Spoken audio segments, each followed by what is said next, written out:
Bonsoir à tous, bienvenue dans C'est Canteloup. On commence par la ministre de l'Éducation nationale, Elisabeth Borne, qui va faire appel après que la justice ait rétabli le contrat de l'État avec le lycée musulman Averroès de Lille. Oh la bijou!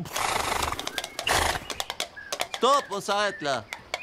Poussez-vous, c'est moi la star. Éric Ciotti, bonsoir. Un commentaire sur Elisabeth Borne? Mais bravo Babette, faut se battre ma babouche. L'État ne peut pas financer un lycée islamiste. Un lycée musulman. Mais c'est pareil, non. Je savais même pas que ça existait un lycée musulman là. C'est quoi cet endroit? L'Islam Academy, c'est ça? Hein? Et c'est quoi les cours là-bas qu'on enseigne? C'est cours de lapidation à 10 heures, je suppose, et comment fabriquer une bombe artisanale à 11 heures, c'est ça? Et tout ça, financé avec nos sous! Mais arrêtez de dire n'importe quoi. Vous vous rendez compte qu'on a recensé 79 actes anti-musulmans depuis le début de l'année? C'est 72% de plus qu'en 2024. Moi, je n'appelle pas ça des actes anti-musulmans. J'appelle ça de la légitime défense, madame. Eh ben, on vient de passer à 80 actes anti-musulmans avec vos propos. On parle de la guerre en Ukraine. Vladimir Poutine a proposé une trêve du 8 au 10 mai. Bonsoir Vladimir Poutine. Non, c'est une tradition pour le 8 mai. Vous les Français, vous faites le pont. Eh bien nous, les ponts, on va arrêter de les détruire. Humour russe. Super. Mais vous allez la respecter cette trêve? Ah, je sais pas, ça m'embête parce que repousser la guerre de 3 jours, ça fait durer la guerre plus longtemps. Alors que si je larguais une bombe nucléaire sur Kiev maintenant, mais la guerre serait finie tout de suite. Et vous savez que moi, je veux la paix au plus vite. Stop, Charles! Jumelle! Eh ben, c'est pas rassurant tout ça. Mais si, je vous jure, je vais faire la Trevoskaya. C'est la trêve russe. Merci, Boris. Ça dure 2 jours, le temps de recharger les lance-missiles pour préparer la Pacificaskaya. C'est la paix russe que nous on appelle la guerre. Vous comprendre? Malheureusement, on comprend trop, oui. Donald Trump a fêté hier ses 100 jours à la Maison-Blanche, qu'il considère comme les 100 jours les plus réussis de l'histoire des États-Unis.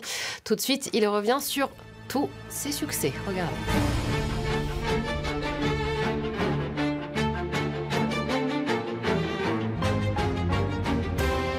Donald Trump, bonsoir. T'as vu le beau gâteau qu'elle m'a fait, ma chef pâtissière française? Magnifique. C'est quoi le gâteau? Un merveilleux. Oui, non, je sais qu'il est beau, mais comment il s'appelle le gâteau? C'est un merveilleux. Oh, tu comprends rien, toi, t'es comme tous les Français. Allez, dégage en cuisine.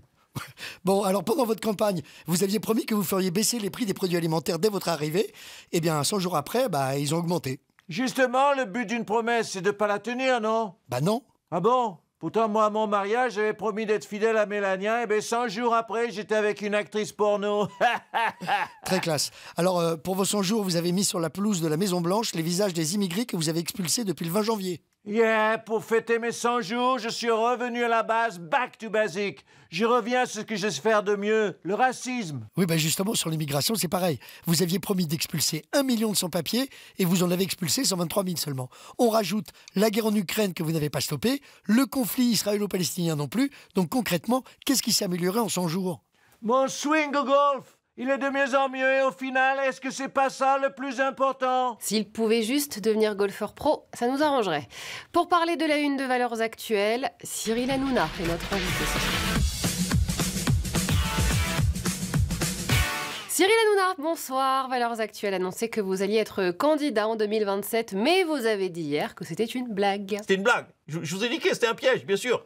Regardez, c'est une blague, tout ça c'est fake, c'est un décor, c'est du carton-pâte. Je serai jamais candidat ni en 2027 ni en 2032. Et puis surtout, si vous vous étiez présenté, votre temps de parole sur M6 et Fun Radio aurait été compté par l'ARCOM. Alors, attention, tu sais que je t'adore, donc je vais dire, moi j'ai aucun problème avec le temps de parole ou l'ARCOM, je te dis la vérité. De toute façon, dans mon émission sur Fun Radio, là, tu vois, hein, pour respecter la pluralité, j'aurais invité d'autres candidats. Éric Zemmour, Jordan Bardella, Nicolas Dupont-Aignan, ou même Jordan Bardella, Éric Ciotti, ou encore, je sais pas moi, Jordan Bardella, voire même Éric Zemmour. Et personne de gauche. Bah si, je vous ai dit, Éric Ciotti. Ouais, c'est quand même un peu tous les mêmes là. Hein. T'as raison.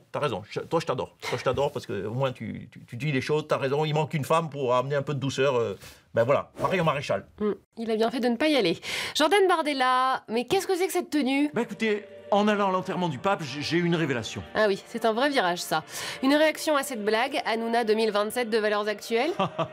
Bravo à ce journal humoristique qui est Valeurs Actuelles, même si finalement, j'aurais aimé cette candidature, parce qu'avec son SMIC à 2200 €, il piquait 10% Mélenchon au premier tour et me les refilait pour le deuxième. Donc je le dis, reviens Cyril, j'ai besoin de toi quand je serai candidat en 2027. Bardella 2027, ça doit être une blague aussi. Vladimir Poutine, vous vous intéressez à la politique française? Ah, bien sûr, Vladimir aurait beaucoup aimé Hanouna président, un humoriste qui devient président. Ça me rappelle Zelensky. Merci Boris. J'aurais pu attaquer du coup la France, une guerroskaya bien sûr, dans l'optique de faire la paix. Bien sûr. Donald Trump, un humoriste candidat, vous êtes pour? Non, c'est sérieux la politique. Et d'ailleurs, j'augmente de 122% les droits de douane sur les petits verres chinois où dedans il y a une femme à poil à l'intérieur. Et je retourne au golf maintenant. Ah oui, c'est vraiment sérieux la politique. Allez, salut à tous.